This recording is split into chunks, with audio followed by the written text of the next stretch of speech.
It seems that most people miss these 10 traits of covert narcissists, and that's why I call them the 10 mysterious traits, because they just tend to be overlooked. Now, I'm nearly 70 years old, and over the past 7 decades, I've learned a thing or two, and one of the reasons that I do these videos is I want to share with you what I have learned in life's laboratory. So it doesn't matter where you are in life, if you're, a kid, a teenager, young adult, middle-aged adult, whatever. I've been there, and I've experienced maybe not precisely what you're experiencing, but I've experienced something very similar to what you're going through, and hopefully I can help you out. Number one is this. This will be a surprise to you, I think, but that is that covert narcissists tend to avoid gatherings. Now, as I was thinking about this, at first I had to question myself. Are you sure? Because, covert narcissists like to prey on people. And where are people? Well, people are at gatherings. But as I stopped and thought about the covert narcissists that I have known in my life, with some exceptions, they by and large don't like to be around large groups of people. And I wondered why that is. And I think it's because the more they're around people, and again, I got to say there are exceptions to this, so if you know a covert narcissist that doesn't fit this pattern, that's okay. But I think maybe the reason they avoid groups of people is because it's too easy to be found out. People notice them, they notice their oddities, they start to talk about them. And I think maybe a savvy covert narcissist who is in a group just to seek prey doesn't want to stay there very long. It's kind of like the fox that raids the chicken house. He just comes in, grabs what he wants, and gets out as quick as he can before the farmer catches him.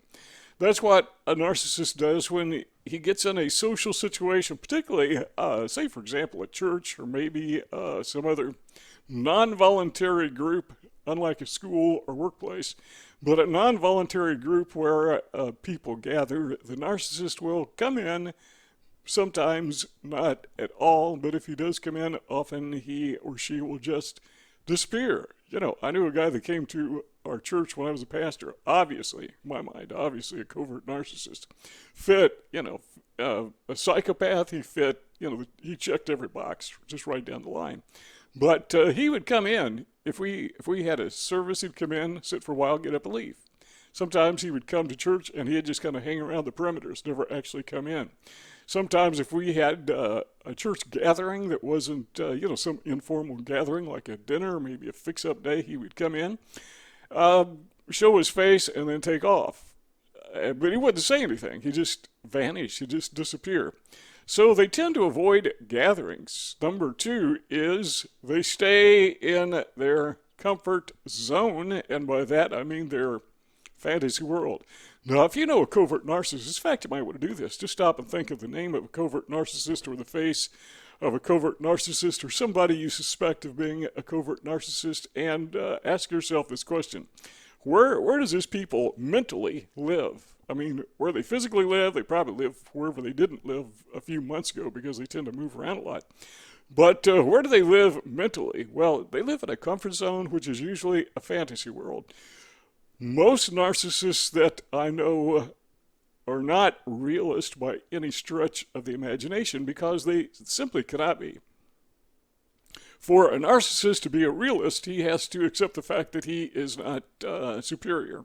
He or she has to rather accept the fact that that they are inferior, that they are not the super people, they're not the brightest people, they're not the most savvy people, they don't have the best ideas.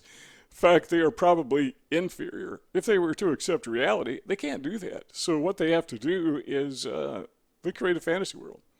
And some of the bizarre fantasy worlds I've seen people invent, narcissists invent, just really kind of bizarre. I think I talked in a past video about a narcissist that I knew who lived in this fantasy world of conspiracy theories. And of course, he was the target of whoever the bad guys were in the story. Some narcissists, they will have fantasy worlds where they were war heroes. Some of them may have a fantasy world where they were rock stars. They create this fantasy world, this illusion, and they feed people just enough of it to make it believable. Well, to some people, other people, some people just see through it and don't catch on. But they live there. It's like an actor And you've heard of, these Hollywood actors who make movies, and they will decide that they're going to go for maybe weeks or even months living their character as if they were that person. So that when the cameras are rolling and they're, ready to do their creative arts, they become that person. I mean, they are that person because they always have been. Well, a narcissist is kind of like that actor. Covert narcissist is kind of like that actor. And he or she will actually live in that role to the point that they even begin to believe it themselves. Here's a little side note you might want to take into consider. But Robert J. Lifton noticed when he was doing his research on thought reform that he was studying, I think, Chinese, North Korean communists, and he pointed out that one of the ways that they brainwash people was to get those people to confess to something they did not do. And people would do it because they would be punished if they didn't. So they, whatever, I will confess and I'll avoid punishment. Then they would make them confess again. Same thing. You had to confess again or be punished, so they'd confess again. And this would go on for a period of months, usually up to 3 years. And here's why they did it. Here's what they found out. They discovered when somebody confesses the same thing over and over and over again, eventually they will believe their own confession. So a narcissist lives in this fantasy world, and he tells this story over and over and over again, and he begins, or she begins, to believe their own fantasy. Number 3 is this. They tend to have short-term relationships. I've known a couple narcissists, and they will become good buddies with somebody. They will, go through the grooming process, or most people call it the love bombing process, and they'll attach themselves to somebody, suck the blood dry, suck them dry, trying to get all the supply they can, get as much ego boost out of them as they can, and then they discard them. It's kind of like used tissue paper. I've mentioned that in other videos.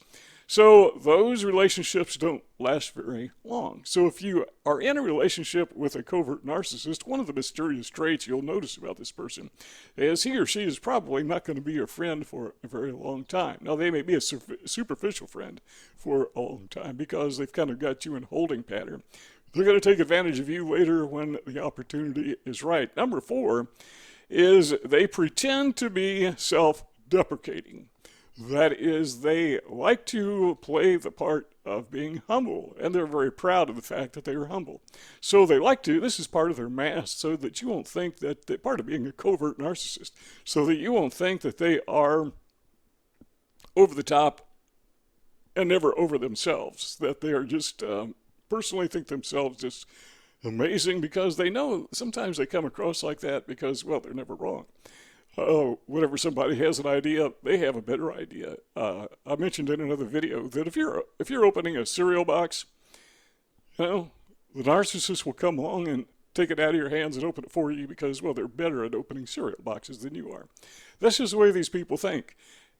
Well, that becomes a little bit too obvious. So a lot of times we'll find that, or I have found in my nearly 70 years of experience, the covert narcissists like to present as being humble, so that you will, well, it's a way to disguise their arrogance, a way to disguise their narcissism. Number 5 is they tend to lack direction.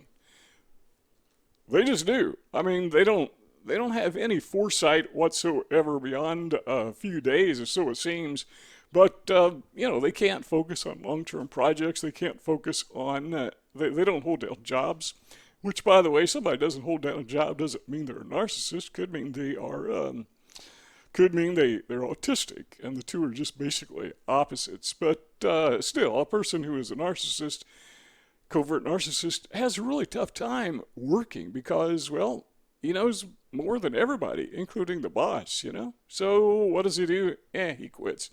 He goes somewhere else because they don't appreciate his brilliance. Whatever, but they do lack direction. They have very short-sightedness. Their impulse control is virtually non-existent, very, very limited. Number 6 is they have the sense of superiority. They're grandiose in their own way. Well, how is that different from an overt or a grandiose narcissist? Well, the difference is a grandiose narcissist, different from a covert narcissist, doesn't try to hide his grandiosity. You know, the covert narcissist will, he'll dress a certain way, behave a certain way. He just presents himself as being superior, where a covert narcissist, as we mentioned earlier, tries to feign humility, but it's still his way of expressing grandiosity. So the grandiose narcissist says, I'm grandiose. I mean, not literally, you know. Whereas the covert narcissist says, I'm grandiose, but I'm not going to let you know it. I'm going to hide it. So they have this sense of superiority, and if you watch out for it, you'll notice, yeah, this person thinks he's smarter. He thinks he's savvy, more so than others. He thinks of himself or herself as a player, socially speaking. And that is an expression of grandiosity. It's just not as obvious. Number 7, rather, is they fear exposure all the time because, you know, they're wearing a mask. As I like to say, they're wearing stage makeup. They're wearing a wig. They're wearing a stage costume. They're playing a part. And the last thing they want is for somebody to pull the wig off, figuratively speaking. They don't want somebody to say, hey, this guy's wearing stage makeup, or this guy's putting on an act, because once they are exposed, you know, the game's over. They can't manipulate people anymore. And they've got to manipulate people. They absolutely positively must manipulate people because that is how they get their supply. And their supply, as you know, if you've listened to my videos in the past, their supply is basically defined as anything and everything that will boost their ego because they have a deflated sense of self. They need to inflate that, and so they project themselves onto others by taking your worth, by putting you down, by humiliating yourself and building themselves up. And that's how they feel like they belong. So they fear exposure because once they're exposed for who they are, the gig's over. Number 8 is they are excusers and explainers. Once they are caught, I mentioned this in other videos. In fact, I mention this a lot. But once a narcissist is exposed, and a lot of times they are because, sometimes they leave paper trails. I mean, literally. Or electronic trails nowadays on the internet. But a lot of these guys have court records. I mean, you know, they've got public records where they've been sued or they've been prosecuted by the state, county, whatever. And, well, how do they explain that? Get caught red-handed? How do they explain that? Well, they've got an explanation. As I mentioned in another video, you could catch a narcissist stealing something. Got him on video, and he'll have a story. You know, he's just borrowing it. He just checking it out. Just want to look at it. You're going to bring it back. You know, he always has a story. Always, they're excusers and explainers. Number 9, they are hypersensitive to criticism. Okay, we said these are mysterious traits. I think this one's probably not all that mysterious because you've probably seen it before in the narcissist that you have encountered. But they have this hyper sense of self. They're always focused on self. Now, everybody is to some point, right? Everybody's looking out for self, but most people have this inborn trait of empathy where we also care for others, particularly our family. But with a narcissist, typically his empathy is limited to his very close family. And even that is selfish. It's because it's their family, not because he cares about them, not because he loves them or she loves them in any true sense of the word. So they just lack anything that gives value to anything other than themselves. And so they have this hypersensitive to criticism because, well, they are the world. They are everything. You know, the whole world revolves around them. And it's really strange when you deal with these people because if they feel slighted in at least a little bit, they go berserk, some of them. But they screw people over all the time. They think nothing of stealing from people. I guess in extreme cases they may actually steal people. But, they steal from people. They scam people. But if you do something, even the slightest little slight, to a narcissist, they go bonkers. They can't stand it. So they are hypersensitive to criticism. Don't ever call out a narcissist if you don't want to experience the fallout. Maybe you don't care if you experience fallout. Well, in that case, go ahead and have at it. Number 10 is they are jealous, they are envious, they are constantly, at least every narcissist that I have met, okay, not all of them, but a significant number of them, love to accuse others of being arrogant. Now, when you see a narcissist or hear a narcissist accuse somebody of being arrogant, chances are, number one, the other person actually is arrogant, which usually is not the case. But more often than not, rather, the narcissist is jealous of that person. That person has some ability, some traits, some level of competence that the narcissist does not have. Here's what he's thinking. Here's what she's thinking. Pay attention. This is important. But when the narcissist accuses you, for example, of being arrogant, it is because he or she feels that you are not entitled to whatever it is you have. So if you have a good job, he or she thinks he is entitled to that, not you. If you have a stable family life, the narcissist thinks he or she is entitled to that, not you. If you have, nice house, nice possessions, nice vehicles, whatever, the narcissist believes that he or she is entitled to that, not you. Now, literally, a few years ago, 2002, I wrote a book, and it was sold fairly well. I think we sold 25,000 copies for a self-published book. That's really not bad. It's not a bestseller by professional standards, but still, it's a pretty good book.